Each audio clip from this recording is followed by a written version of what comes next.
ಚುನಾವಣೋತ್ತರ ಸಮೀಕ್ಷೆಗಳು ಬರೀ ರಾಜಕೀಯ ವಲಯದಲ್ಲಷ್ಟೇ ಅಲ್ಲದೆ ಮುಂಬೈನ ಷೇರು ಮಾರುಕಟ್ಟೆಯಲ್ಲೂ ಸಂಚಲನ ಮೂಡಿಸಿದೆ.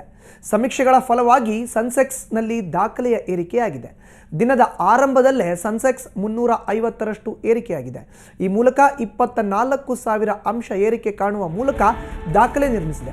ಇನ್ನು ನಿಫ್ಟಿ 135ರಷ್ಟು ಏರಿಕೆಯಾಗುವ ಮೂಲಕ 7,150 ಅಂಶಕ್ಕೆ ಬಂದು ತಲುಪಿದೆ. ನಿನ್ನೆ ಚುನಾವಣೋತ್ತರ ಸಮೀಕ್ಷೆ ಬಳಿಕ ಸೆನ್ಸೆಕ್ಸ್ 23,880 ಅಂಶಗಳಷ್ಟು ಏರಿಕೆಯಾಗುವುದರ ಮೂಲಕ ದಾಖಲೆ ನಿರ್ಮಿಸಿತು. ಇನ್ನು ನಿಫ್ಟಿಯಲ್ಲೂ 7,100ರಷ್ಟು ಸರ್ವಕಾಲಿಕ ಏರಿಕೆಯಾಗಿತ್ತು. ಅದಾನಿ ಗ್ರೂಪ್ಸ್ ಷೇರು ದರ ಕೂಡ ಏರಿಕೆಯಾಗಿದೆ.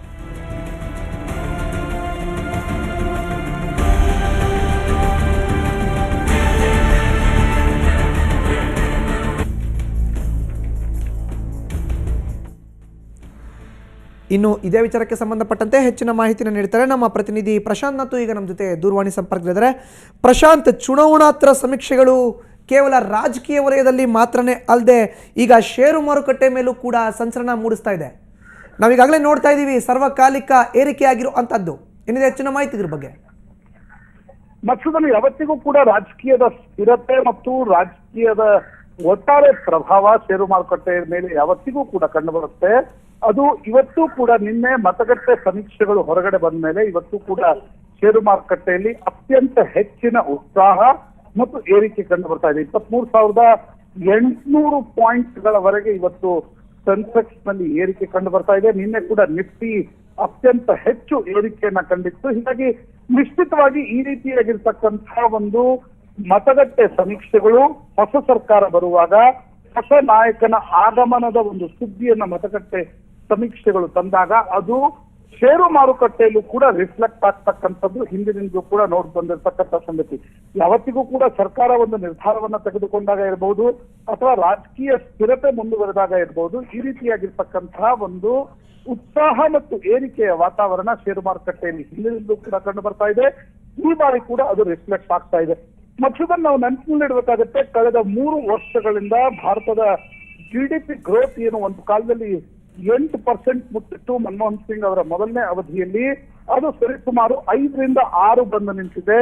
ಅದೇ ರೀತಿಯಾಗಿರ್ತಕ್ಕಂತಹ ಒಂದು ವಾತಾವರಣದಲ್ಲಿ ಈ ರೀತಿಯ ಹೊಸ ಸರ್ಕಾರ ಮತ್ತು ಒಂದು ರಿಫಾರ್ಮ್ಸ್ ಅಜೆಂಡಾ ಅನ್ನ ಪುಷ್ ಮಾಡಬಲ್ಲ ನಾಯಕ, ಅದು ಷೇರು ಮಾರುಕಟ್ಟೆ ಮತ್ತು ಬಿಸ್ನೆಸ್ ಸರ್ಕಲ್ಸ್ಗಳು ನೋಡ್ತಾ ಇರ್ತಕ್ಕಂಥ ಪ್ರಮುಖ ಅಂಶ. ಯಾಕಂದ್ರೆ ಕಾಂಗ್ರೆಸ್ ಮತ್ತು ಬಿಜೆಪಿಯ ಆರ್ಥಿಕವಾಗಿರ್ತಕ್ಕಂಥ ನಿಲುವಿನಲ್ಲಿ ಹೆಚ್ಚು ಬದಲಾವಣೆ ಇರುವುದಿಲ್ಲ ಅಂತಕ್ಕಂಥದ್ದು ಹಿಂದೆ ನರಸಿಂಹರಾವ್ ಸರ್ಕಾರ ನಂತರ ಬಂದಿರ್ತಕ್ಕಂಥ ವಾಜಪೇಯಿ ಸರ್ಕಾರದ ಸಮಯದಲ್ಲೂ ಕೂಡ ನೋಡ್ಲಾಗಿದೆ.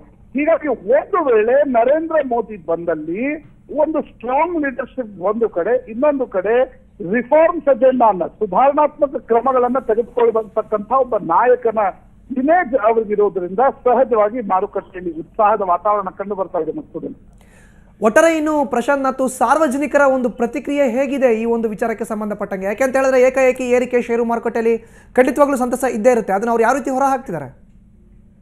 ನಿಶ್ಚಿತವಾಗಿ ಸಾರ್ವಜನಿಕ ವಲಯದಲ್ಲೂ ಕೂಡ ಎಕ್ಸಿಟ್ ಪೋಲ್ಸ್ ರಿಸಲ್ಟ್ಗಳು ನಿಶ್ಚಿತವಾಗಿ ಒಂದು ದೊಡ್ಡ ಟಾಕಿಂಗ್ ಪಾಯಿಂಟ್. ಜನ ಎಕ್ಸಿಟ್ ಪೋಲ್ಸ್ ಗಳ ಬಗ್ಗೆ ಮಾತನಾಡ್ತಿದ್ದಾರೆ ಕೂಡ. ಆದ್ರೆ ಒಂದಂತೂ ನೆನ್ಪಿಡ್ಬೇಕು, ಅಂತಿಮವಾಗಿ ಮೇ 16ರ ಫಲಿತಾಂಶ ಏನ್ ಬರಬಹುದು ಅಂತಕ್ಕಂಥದ್ರ ಮೇಲೆ ಷೇರು ಮಾರುಕಟ್ಟೆಗಳು ಕೂಡ ಆಗ ಇದೊಂದು ರಿಯಲ್ ಏರಿಕೆ ನೈಜನೋ ಇಲ್ವೋ ಅಥವಾ ಇದೊಂದು ವರ್ಚುವಲ್ ಏರಿಕೆನೋ ಅಂತಕ್ಕಂಥದ್ದು ಗೊತ್ತಾಗ್ತಕ್ಕಂಥದ್ದು ಮೇ 16ರ ಫಲಿತಾಂಶದ ನಂತರ.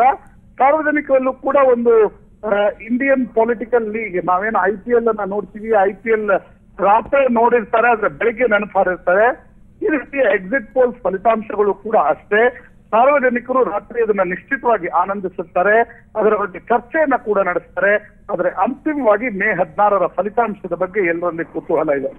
ಮತ್ಸುದ ಧನ್ಯವಾದ ಪ್ರಶಾಂತ್ ನಾತು ನಿಮ್ಮ ಮಾಹಿತಿಗೆ.